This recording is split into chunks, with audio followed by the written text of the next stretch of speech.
Good evening. 2 police officers are lucky to be alive after being shot in an apparent set-up. 7 News understands the alleged gunman has a psychiatric illness with a history of drug abuse. With 2 of their own hurt, heavily armed Star Group officers converge on the Thorngate drive home early this morning. The SWAT guy come flying out of the trees there with his gun and he's screaming at me, "Get inside!" Armed with a high-powered military-style rifle, the 34-year-old climbed onto the roof of his home in a tense 1.5-hour standoff with police. The helicopter then came over. He put his gun down on the roof, then he lay down on the roof. Police alleged that at 5:30 the man had called to report a domestic dispute.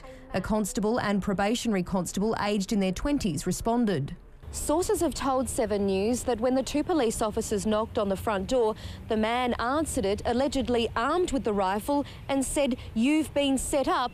Then he opened fire. My understanding is that the situation wasn't as it appeared to be and that the officers were in fact entrapped. They suffered shrapnel wounds when the bullet hit a screen door and shattered. Both officers are in a stable condition, but one may lose part of his eyesight. Neighbours say there was a similar siege at the house a month ago.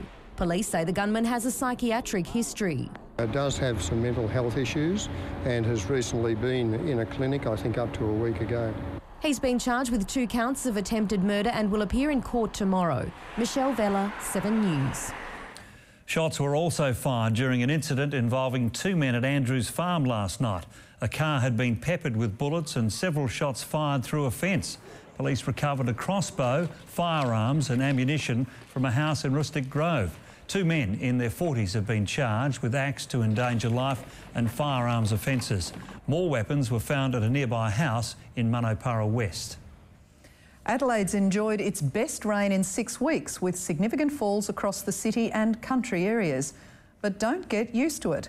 The Bureau warns it may be the last good drenching we'll see for a while. Over 1,800 flashes lit up the night sky.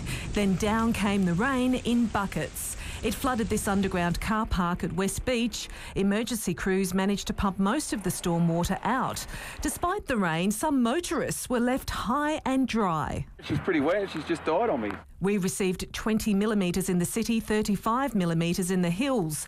The red areas also show heavy falls in regional areas, with 50 millimetres on York Peninsula, 47 in the Riverland and almost 40 in the mid-north.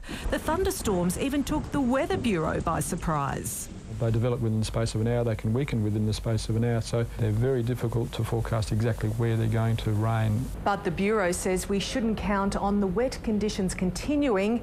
Its long-term forecast suggests a drier than average winter. There's a 65% chance of less rain. However, it is likely to be warmer than normal. Last night's rain has forced several road closures in outback areas. For more information, contact transport authorities. Melody Horrell, 7 News.